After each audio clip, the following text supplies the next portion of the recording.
네, 김학성입니다. 제가 준비한 것을 말씀드리기 전에 우리 전가훈 목사님께서 실수를 하셔가지고 제가 좀 수정을 좀 하고 하겠습니다.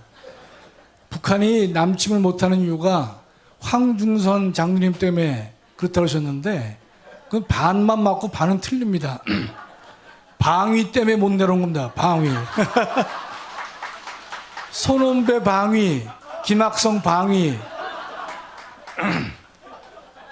잠깐 웃고 시작하는 겁니다. 네. 그래서 우리가 금년이 2023년 아닙니까? 1953년에 한미 상호 방위 조약이 체결됐어요. 그래서 금년이 70주년 되는 해입니다. 다음이요. 53년 10월에 조약이 체결됐죠. 그런데 이승만 대통령은 휴전 협정을 결사 반대했습니다. 당연한 것이죠. 대한민국 전체를 지옥으로 몰아넣고도 아무런 성과 없이 원상 회복되는 것이기 때문에 받아들일 수 없다. 반대를 할 수밖에 없는 것이죠. 다음이요. 53년 1월 달에 미국의 아이젠하워 대통령이 34대 대통령으로 취임을 합니다. 이 대통령은 휴전협정을 이제 추진하셨는데 가장 걸림돌이 뭐였느냐? 포로 송환이 가장 문제가 됐었습니다. 그게 큰 걸림돌이 됐던 것이에요. 근데 지금 이 아이젠하워 대통령에게 이승만 대통령께서 뭐라고 이제 얘기를 하셨냐면 유엔군 사령관에게 위임된 한국군 전작권을 회수해서라도 국군은 단독으로 끝까지 싸우겠다라고 아이젠하워 대통령에게 통보를 했던 것이죠. 그러니까 이중 전략이 되는 것이죠. 그렇죠? 하나는 끝까지 싸우겠다라는 사실을 대통령에게 알리면서 그러나 휴전을 정하기를 원한다면 상호 방위 조약을 체결해 달라 이 뜻입니다. 이중 전략을 이제 대통령께서 취하신 것입니다. 다음이요. 근데 포로 송환의 문제는 뭐 깊은 제가 말씀 안 드리겠는데 자유 송환이냐 아니냐 이것 때문에 많은 문제가 있었어요. 그랬는데 결론적으로 6월 달에 포로 송환 협정이 체결됩니다. 53년 6월 달에 포로를 송환하도록 했단 말이죠. 그러니까 이 대통령이 봤을 때는 대한민국이 포로 송환이 끝나버리면요, 본인이 생각했던 대한민국에 있었던 반공포로, 즉 자유민주주의 사회에서 살기를 원하는 반공포로들을 북으로 보낼 수밖에 없는 상황이 됐기 때문에 이 대통령께서는 큰 결단을 내리신 겁니다. 다음이요. 그래서 53년 6월 달에 반공포로 석방을 합니다. 이는 거제도에서 석방을 시킨 것이 아니라 거제도에서 온 부산, 광주, 논산 포로 수용소에서 2만 7천 명 반공포로를 이 대통령이 석방을 하는 것이죠. 이 석방의 의미는 뭐가 되겠습니까? 우리가 원하지 않는 휴전협정은 언제라도 우리가 방해할 수 있다라는 이승만 대통령의 시위라고 저는 해석을 하는 것이에요. 최고 지도자의 위대한 결단이 되는 것이고 제가 볼 때는 이승만 대통령만이 할 수 있었던 최고의 결단이다 이렇게 생각합니다. 이 반공포로 석방이 되는 바람에 미국에 보고를 했을 거 아닙니까? 아이젠하워 대통령이 8년 대통령을 했는데 주무시다가 깬 적은 이때 한 번입니다. 그만큼 경악적인 사건이 발생한 것이죠. 다음이요. 그래서 반공포로 그 석방이 우리가 이 대통령이 하셨지만은 왜 어려우냐? 포로를 한국군이 아닌 미군이 관리를 했던 것이죠. 그래서 한국군은 그 당시에 경비만 맡고 있었어요. 근데 만일에 이거 석방시키게 되면요, 미군과 한국군 사이에 약간의 교전과 무력 충돌이 불가피하기 때문에 이런 결단은 내리기가 어려운 것입니다. 그러니까 불가능에 가까운 반공포로를 이승만 대통령이 석방을 했던 것입니다. 다음이요. 당시 미국 군부는요, 우리 대한민국의 방위조약 체결을 반대했습니다. 왜냐하면 한반도의 군사적 가치를 낮게 평가했기 때문에 미 군부는 반대했던 것이에요. 그래서 처음에는 이승만 대통령이 강에 나가니까 미국의 그 행정부에서는 상호 조약 대신에 우리가 유사시에는 너희를 지켜준다고 하는 성명서를 내주겠다라고 얘기를 했습니다. 그러나 이승만 대통령은 단호히 거절합니다. 하여튼 이승만 대통령이 보통 분이 아니에요. 그 당시 사실상은 그 어려운 상황에서 그 성명서를 거절합니다. 그러니까 또 이승만 대통령은 미국과 동맹 관계 없는 휴전은 사형 선고가 마찬가지이기 때문에 안 될 것이다. 다음이요. 그래서 상호 방위 조약을 체결하게 되는데 휴전에 반대하지 않는다. 그러면 상호 방위 조약을 체결해 주겠다라고 했던 것이죠. 이것 이외에도 경제 원조, 국군 중강도 이제 해줬는데 마지막 줄을 보시면요. 이승만 대통령은 아이젠하워 미국 측에다가 뭐만 얘기를 했느냐. 휴전협정을 방해하지 않겠다는 각서 한 장만 써줬습니다. 그리고 얻은 게 상호 방위 조약을 얻어낸 것입니다. 이게 보통 일이 아닌 것입니다. 다음이요. 그 당시 초강대국 미국이 최빈국과 상호 방위 조약을 체결했어요. 그래서 제가 집에서 생각을 해봤어요. 이게 지금의 형태를 보면 뭐가 될 것이냐. 삼성의 이재용이 장이동의 소년가장하고 상호 지킴 약속을 한 거나 마찬가지예요. 감이 안 오시죠? 왜 장이동이야? 아니면 답심리든지 말이죠. 예. 오신 분들이 다 방위들 같아. 반응이 시원찮은 거 보니까요. 당시 최강대국 미국이요. 세계 가장 못 사는 최빈국가 상호 방위 조약을 맺을 일이 뭐가 있겠습니까? 미국이 우리를 도와주지 우리가 미국을 도와줄 일이 없단 말이죠.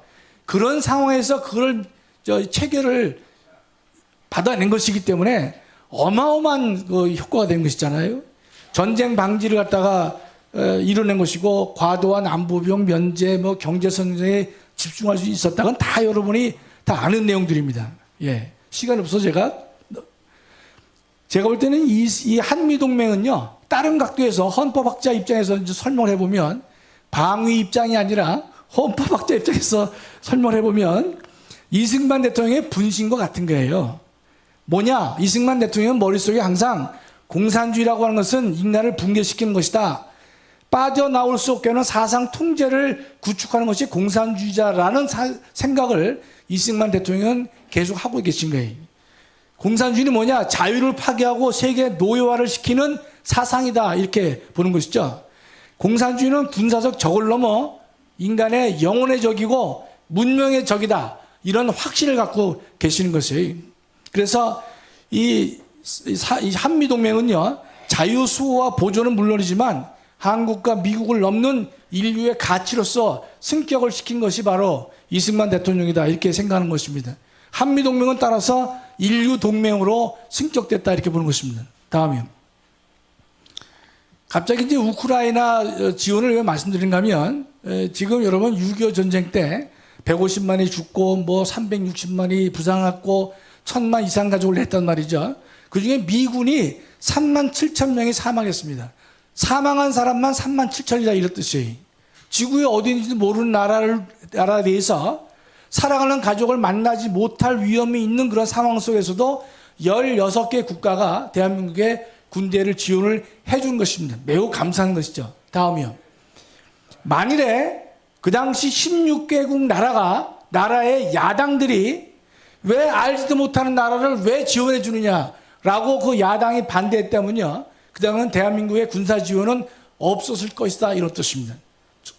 그러면 우크라이나 전쟁은요. 명백한 침략 전쟁임에 틀림없습니다.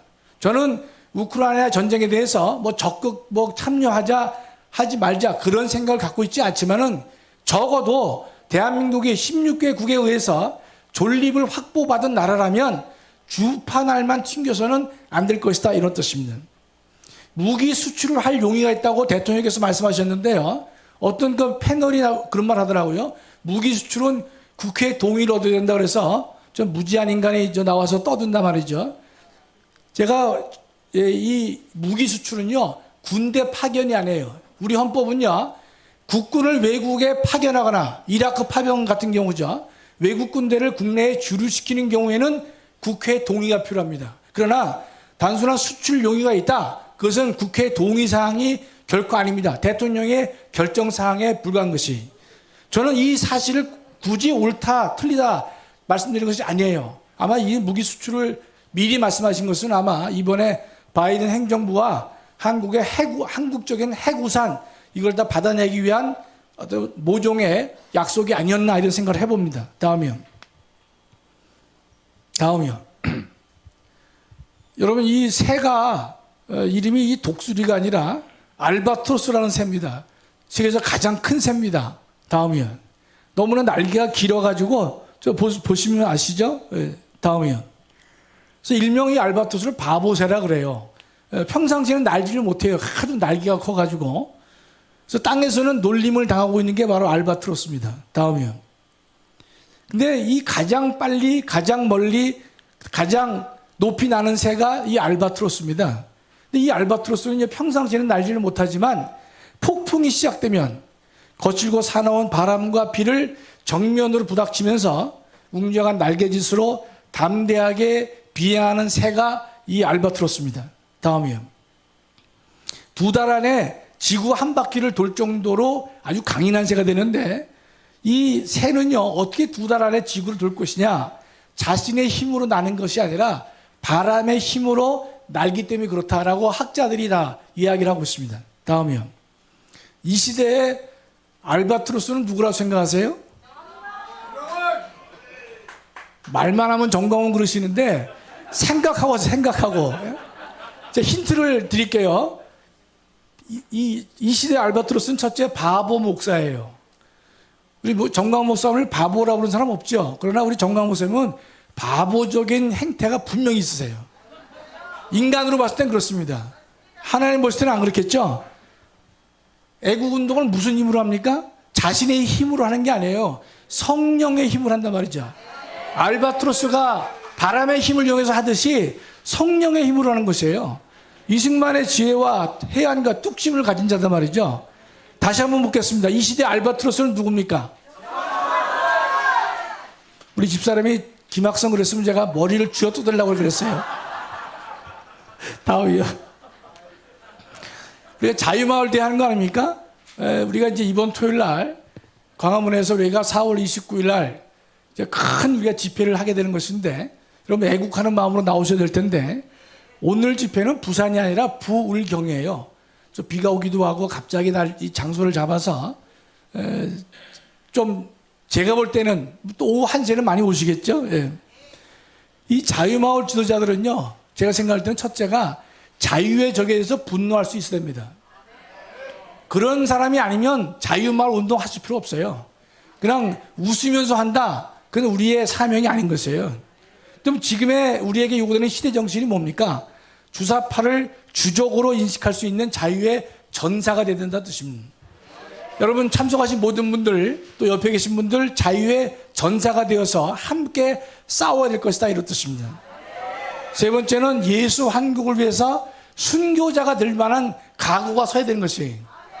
목숨을 버리겠다, 예수를 위해서, 그런 자세로 우리가 뭉쳐야 된다는 뜻입니다. 마지막으로 자유 통일을 위해서는요, 선봉에 서겠다, 선봉자의 입장에 서겠다고 결심하는 자만이 자유마을 지도자가 될 수 있다, 이렇게 생각합니다. 뭐 다른 분들 다 말씀하시겠지만 이번 토요일 날 정말로 여러분들이 주변에 많은 분들을 우리가 권면하셔가지고 함께 나와서 같이 동일한 목적을 향해서 싸울 수 있게 되기를 간절히 소망합니다. 감사합니다.